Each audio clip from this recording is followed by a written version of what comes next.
जय हिंद साथियों, स्वागत करते हैं आप सभी का एजुकेशन केयर 6 में और रुख करते हैं एक नई अपडेट की तरफ। फरवरी का महीना चल रहा है और इस महीने में आपके लिए बड़ी वैकेंसी आ सकती है। स्टाफ सिलेक्शन कमीशन की मैं बात कर रहा हूं, यानी कि केंद्र सरकार की भर्तियों की चर्चा हो रही है। और जैसा कि थंबनेल पे आपने देखा भी होगा कि हम बात कर रहे हैं एसएससी फेज सिलेक्शन पोस्ट की, जो कि 11th की बात हो रही है। यानी कि क्या नई वैकेंसी का नया अपडेट आपको दिया गया है? बिल्कुल, ये नई वैकेंसी का नया अपडेट आप इसके ऑफिशियल कैलेंडर से भी देख सकते हैं। जैसा कि इस कैलेंडर को हमने यहाँ पे डाउनलोड कर रखा है, आप भी इस कैलेंडर को डाउनलोड कर लीजिएगा। टेंटेटिवली जो डेट्स दिए जाते हैं आपको कैलेंडर में, उस डेट को आपके एग्जाम के होने की संभावनाएं होती हैं। जैसा कि अभी आपको मैंने बोला कि ये फरवरी का महीना चल रहा है और इस फरवरी के महीने में 24 फरवरी को आज दोस्तों आपको बता दें कि आज 24 तारीख है ना। और आज आपको एक नई वैकेंसी का नया अपडेट देखने को मिल सकता है। वैकेंसीज कितनी होंगी? लगभग 2000 के आसपास की वैकेंसी हो सकती है। ये ऊपर नीचे यानी कि कम बेसी भी हो सकता है, ठीक है। लेकिन नया नोटिफिकेशन आपको आज देखने को मिल जाएगा। हो सकता है कि टेंटेटिवली शाम तक ये नोटिफिकेशन आ जाए, या हो सकता है कि ये नोटिफिकेशन आपको कल भी आए। लेकिन 24 तारीख की डेट दिया गया था, तो आज ही ये वैकेंसीज का अपडेट आपको देखने को मिल सकता है। 17 मार्च तक लास्ट डेट होगा। ये टेंटेटिव डेट्स है, चूंकि कैलेंडर पे जारी किया गया। ऑफिशियल अपडेट अभी नहीं दिया गया आज का, और ये वीडियो मैं आपको बना रहा हूँ तो अभी तक ये नोटिफिकेशन नहीं आया है। लेकिन आज या फिर कल तक ये नोटिफिकेशन आपको दे दिए जाएंगे। मई जून में इसकी परीक्षाएं की तिथि रखी गई है और इसमें जो है आपका पेपर 1 जो कि सीबीटी कंप्यूटर बेस्ड टेस्ट होगा। तो ये तो हो गया कि ये वैकेंसी आज आने वाली है। और दूसरी चीज कि इसमें कितने पोस्ट हैं, तो लगभग 2000 के आसपास वैकेंसीज हो सकती है। कुछ वैकेंसी ज़्यादा भी हो सकती है, कुछ कम भी हो सकती है। इसका ये मतलब नहीं है कि इतनी ही वैकेंसी आएगी। जैसे कि अगर हम पोस्ट 10th की बात करें, यानी कि जो फेज 10 में वैकेंसी आई थी वो 2063 पदों की वैकेंसी आई थी। तो चलिए हम इस वीडियो के माध्यम से आपको बताने जा रहे हैं कि आखिर ये सिलेक्शन पोस्ट जो कि फेज जो वैकेंसीज निकाली जाती है ये होते क्या हैं, किस तरह का जॉब प्रोफाइल होता है, सैलरी वगैरह क्या मिलती है, और इसका एग्ज़ाम पैटर्न क्या होता है, आपकी उम्र कितनी होनी चाहिए इस फॉर्म को भरने को लेकर, सारी जानकारी देंगे। और सारी जानकारी ऑफिशियल देंगे, क्योंकि इसके बारे में वैकेंसीज लगातार दे रहे हैं सरकार और लगातार इसके अपडेट्स आ रहे हैं। तो क्या है आखिर ये सिलेक्शन पोस्ट जो कि फेज 11 का एग्ज़ाम है? देखिए, ये जो सिलेक्शन पोस्ट की वैकेंसी है दोस्तों, जो कि फेज 11 की आने वाली है, नोटिफिकेशन आपको आज जारी कर दी जाएगी। तो ये एसएससी हर साल ऐसे एग्ज़ाम कंडक्ट करा रही है, इन एग्ज़ाम में रिक्रूट कर रही है उन 10वीं कक्षा पास या 12वीं कक्षा पास या ग्रेजुएट उन छात्रों को जो कि वेरियस सिलेक्शन पोस्ट के लिए सेलेक्ट हो रहे हैं। SSC selection post phase 11 will be conducted for the central region, eastern region, Karnataka Kerala region, Madhya Pradesh sub region, north east region eastern region, northern region and the north west region sub region, southern region and the west. यानी कि all over India में जितने भी ये zone हैं, उन सभी Jones में जो कि एसएससी के थ्रू उनका सिलेक्शन हुआ है। सपोज मान लीजिए कि आपने एसएससी सीजीएल निकाला, आपका चयन हो गया किसी पोस्ट के लिए। मान के चलिए कि आपने इनकम टैक्स इंस्पेक्टर का पोस्ट लिया, आप अगले साल यूपीएससी क्लियर कर देते हैं, तो जाहिर सी बात है कि उस पोस्ट को आप छोड़ेंगे। अब जब वो पोस्ट आपने छोड़ा वहाँ पे, तो वो पोस्ट खाली हो गया।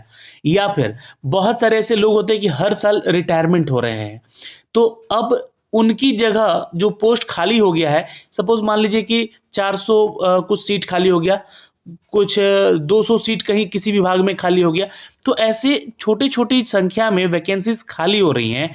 तो उसका एग्ज़ाम एसएससी अलग से निकाल के नहीं लेता है, क्योंकि एग्ज़ाम कराने में बहुत खर्च होते हैं पैसे। तो इसको लेकर एक सिलेक्शन पोस्ट जारी किया है कि जितने भी पद खाली होंगे, ऐसे पद जो कि जैसे कि कोई किसी के द्वारा छोड़े गए हो पद, वो या रिटायरमेंट से छोड़े गए हो, या अकस्मात किसी की मृत्यु हो जाती है तो वो पद खाली रह जाता है। तो इस तरीके से बहुत सारे ऐसे पोस्ट होते हैं जो कि खाली रह जाते हैं। अब उन्हीं को फुलफिल करने के लिए एसएससी जो है सिलेक्शन पोस्ट फेज वाइज जो है आपका एग्ज़ाम लेती है, एग्ज़ाम कंडक्ट कराती है। और एग्ज़ाम का पैटर्न बिल्कुल एसएससी के ही पैटर्न पे रहता है, जो कि मैं आपको आगे बताऊंगा। आप वीडियो में बने रहिए, और वीडियो को पसंद आ रहा होगा तो एक लाइक करके जाइएगा, शेयर करके जाइएगा। तो मैं बात कर रहा था यहाँ पर कि एसएससी सिलेक्शन पोस्ट के बारे में, कि ऐसे पोस्ट जो कि छोड़े गए हो, खाली रह गए हो, या किसी वजह से वो पद जो है खाली हो जाते हैं आगे चल के, वो पदों के लिए हर साल SSC selection post phase exam conduct करती है और उनका सिलेक्शन लेती है। तो ये चीज़ें हो गई। अब इसी को लेकर जो है फेज 11 का नोटिफिकेशन जारी कर दिया जाएगा आज 24 फरवरी को। अब ये जो है 17 मार्च तक इसका फॉर्म भरा जाएगा, इस बात का भी आप ध्यान रखिएगा। सिलेक्शन पोस्ट 11 को लेकर अगर हम बात करें दोस्तों, तो लगभग 2000 के आसपास की वैकेंसी आने वाली है और ये अपॉर्चुनिटी आपको गवर्नमेंट ऑफ इंडिया की तरफ से मिल रही है। और पिछली वैकेंसी जो है आपको बता दें कि लगभग 2065 पदों की वैकेंसी निकाली गई थी, जिसका एग्जाम कंडक्ट हो चुका है और उसके रिजल्ट वगैरह भी दिए जा चुके हैं। 24 फरवरी से इसका फॉर्म भरा जाएगा, 17 मार्च तक भरा जाएगा। 10वीं कक्षा पास, 12वीं पास और ग्रेजुएट लेवल के छात्र इस फॉर्म को भर सकते हैं। एडवर्टीजमेंट जो है ऑफिशियल वेबसाइट पर जारी कर दिया जाएगा, जिसके बारे में हम आपको जानकारी भी आगे देंगे दोस्तों। ठीक है, अब आते हैं इसके जो पोस्ट वाइज जो है यहाँ पे समझते हैं इन चीज़ों को। तो एसएससी के थ्रू इसका वैकेंसीज होता है, सिलेक्शन पोस्ट इसका नाम है। फेज 11 का जो वैकेंसी है 2023 में, अभी आज 24 तारीख को निकाला जाएगा। गवर्नमेंट जॉब है ये, ऑनलाइन इसका फॉर्म भरा जाएगा, 17 मार्च तक फॉर्म भरा जाएगा। ये सारी चीज़ तो हमने आपको बता दी है। आगे बढ़ते हैं इनकी सैलरी के बारे में भी चर्चा कर लेते हैं, क्योंकि यहाँ पे सैलरी जो है दोस्तों, जी हाँ, 5200 का आपका ग्रेड पे होगा, यानी कि लेवल 1 से लेकर लेवल 7 तक की सैलरी होगी। क्योंकि वेरियस पोस्ट है ना, वेरियस वैकेंसीज हैं, तो स्टार्टिंग सैलरी जो होगी आपकी 34,800 होगी। ये बेसिक सैलरी होती है, प्लस अलाउंस आपको मिलता है as for the your post. Suppose बहुत सारे लोग 10th लेवल पे जाते हैं एमटीएस वगैरह में, तो उनका पोस्ट अलग होता है, उनको अलाउंस अलग मिलता है। बहुत सारे लोग ग्रेजुएट लेवल पे जाते हैं या 12th लेवल पे जाते हैं लोग, तो उनका सैलरी अलग होता है। बट ये बेस सैलरी होगा यहाँ पे एसएससी फेज 11 को लेकर, जो कि अपडेट किया गया है। ठीक, आगे बढ़ते हैं, आगे बात करते हैं इसके इंपॉर्टेंट डेट्स को लेकर। जी हाँ, जो एक्टिविटीज़ होंगी, 24 फरवरी से एग्ज़ाम का फॉर्म भरा जाएगा, 17 मार्च तक भरा जाएगा और लास्ट डेट पेमेंट का 19 मार्च होगा फॉर्म को भरने का, फीस सबमिट करने का। फीस भी ज़्यादा नहीं है, 100 रुपये फीस आपसे चार्ज किया जाता है। लास्ट डेट पेमेंट होगा 22 मार्च चालान के थ्रू, और करेक्शन करने के लिए आपको 28 मार्च तक समय दिया जाएगा, 24 से 28 तक। ये डेट अपडेट किया जाएगा आपको ऑफिशियल नोटिफिकेशन में। तो ये अभी आगे आपको देखने को सारी चीज़ें मिलेगी। अब जो वैकेंसीज है देखिए, जो फेज 10 में निकाली गई थी, ये कुल वैकेंसी जो है 2065 थी, है ना, लास्ट वैकेंसी। लेकिन इस बार जो वैकेंसीज आएगी, ये भी करीब करीब 2000 के आसपास की वैकेंसीज होगी, ऐसा अनुमानित लगाया जा रहा है। अब ये मैं अपने हिसाब से नहीं बोल रहा हूँ, सूत्र बता रहे हैं कि यहाँ पे लगभग 2000 के आसपास की वैकेंसीज आ सकती हैं। तो तैयार रहिए, आपके लिए नई वैकेंसीज का नया अपडेट आ रहा है भाई। तो आपको क्या करना है, यहाँ पे 100 रुपये का फीस भरना है, सबमिट करना है, जो जनरल और ओबीसी ईडब्ल्यूएस कैटेगरी में आते हैं। लेकिन एससी एसटी छात्र हैं, विमेन कैटेगरी में हैं, तो आप बिल्कुल फ्री में फॉर्म भर सकते हैं इसके लिए, और इसका अप्लाई आप कर सकते हैं। कैसे अप्लाई करना है, तो आपको सबसे पहले तो रजिस्टर करना होगा। अगर पहले से रजिस्टर है तो सीधे लॉगिन कर लीजिएगा और एप्लीकेशन फॉर्म भर दीजिएगा। रजिस्ट्रेशन नंबर अपने पास होना चाहिए हमेशा के लिए। लॉगिन करिएगा और यहाँ पे अप्लाई वाले लिंक पे क्लिक करके जो है आप फेज 11 2023 के लिए सिलेक्शन पोस्ट के लिए आवेदन आप कर सकते हैं और कर सकती हैं। अब देखिए, यहाँ पे सिलेक्शन का जो प्रोसीजर है उसमें कट ऑफ भी बहुत मायने रखता है। तो कट ऑफ के ऊपर हम लोग लास्ट में चर्चा करेंगे, पहले इसमें जो भी जानकारी है हम आप तक पहुँचा दें। 1900 का ग्रेड पे है और यहाँ पे, और 4800 का ग्रेड पे है, और 5200 का भी ग्रेड पे आपको देखने को मिलेगा। वेरियस पोस्ट है ना, लेवल 1 से लेकर लेवल 7 तक की वैकेंसीज है, जहाँ पर की सैलरी आपको यहाँ पे दी जाती है। तो 34,800 तो आपकी सैलरी होगी, लेकिन आगे भी और वैकेंसीज आपको, मतलब जैसे जैसी वैकेंसीज होगी वैसे वैसे आपको यहाँ पे देखने को मिलेंगे। अब यहाँ पे अगर हम बात करें दोस्तों एग्जाम के पैटर्न को लेकर, तो एलिजिबिलिटी क्राइटेरिया जो है यहाँ पे आप देख लीजिएगा। मैट्रिक स्तर पे भी वैकेंसीज होती हैं, जो कि 10वीं कक्षा पास होना चाहिए आपका। इंटरमीडिएट 10+2 आपका पास होना चाहिए। ग्रेजुएट लेवल में बैचलर डिग्री आपके पास होनी चाहिए। ये ध्यान रखिएगा। यहाँ पर एज लिमिट की बात करें तो यहाँ पे जो है 18 से लेकर 30 साल तक का एज, बहुत सारे ऐसे पोस्ट होते हैं जो कि वेरियस पोस्ट होते हैं, 18 से लेकर 30 साल तक आपका एज क्राइटेरिया यहाँ पे बोला जाता है। दोस्तों एसएससी सिलेक्शन 2023 को लेकर रिक्रूटमेंट प्रोसेस जो है जारी होगा कल से, यानी कि मतलब सॉरी आज से, या फिर कल से भी हो सकता है, जिसमें कि वेरियस पोस्ट हो सकते हैं। डेटा एंट्री ऑपरेटर का पोस्ट हो सकता है, कंप्यूटर प्रोफिशिएंसी टेस्ट होते हैं, उसके लिए स्किल टेस्ट होता है, या फिर कुछ ऐसे पोस्ट होते हैं जो कि एमटीएस के पोस्ट होते हैं, फाइलिंग वगैरह करना होता है आपको, या ऐसे पोस्ट होते हैं जो कि 12th लेवल पे CHSL लेवल का होता है।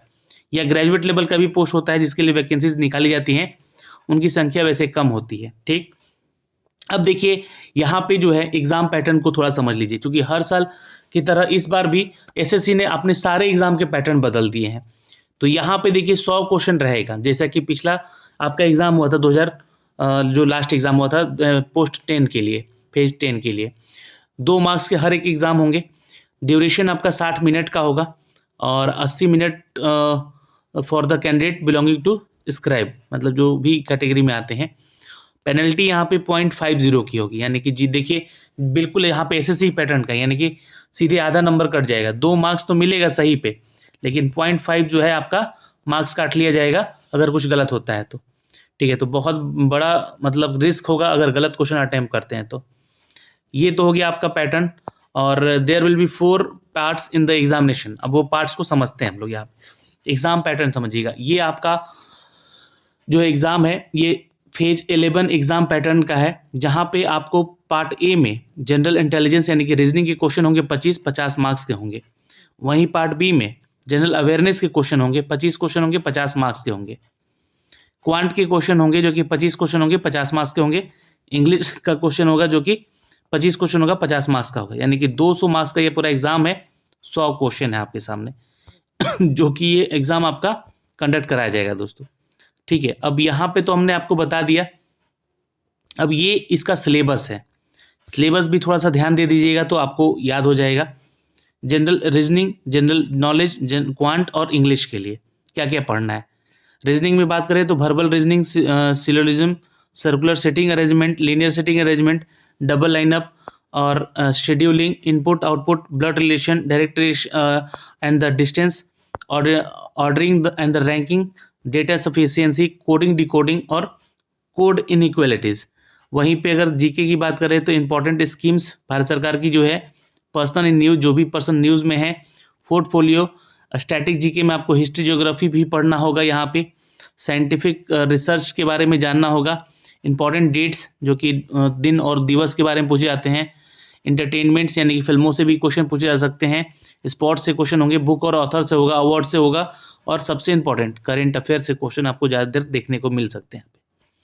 फिर उसके बाद अगर हम बात करें दोस्तों यहाँ पे क्वांट के, तो percentage, number series, data interpreter, mensuration, geometry, quadratic equation, interest और problem on age, profit and loss, ratio proportion, speed distance, time and work, ये सारे क्वेश्चन आपको देखने को मिलेंगे।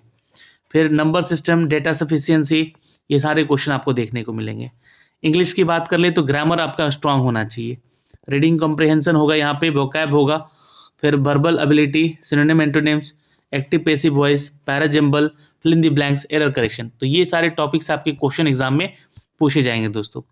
एग्जाम पैटर्न बता दिया आपका, और मैंने सिलेबस बता दिया, और कब से एग्ज़ाम होगा ये भी बता दिया। ये सारी जानकारी आपको हमने यहाँ से अप टू डेट कर दी है। अब बात होगी कट ऑफ की, तो यहाँ से आप कट ऑफ भी चेक कर सकते हैं। जो ग्रेजुएशन लेवल के पोस्ट हैं उनके लिए कट ऑफ जो है, नंबर ऑफ वैकेंसीज जितना होगा उसके अनुसार दिया जाता है।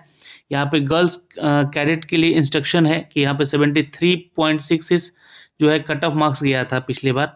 और डेटा प्रोसेसिंग असिस्टेंट का जो पोस्ट था ग्रेजुएट लेवल का, उसके लिए 143 नंबर गया था। ठीक है, ये वैकेंसीज यहाँ पे अप टू डेट की गई है उन सभी के लिए।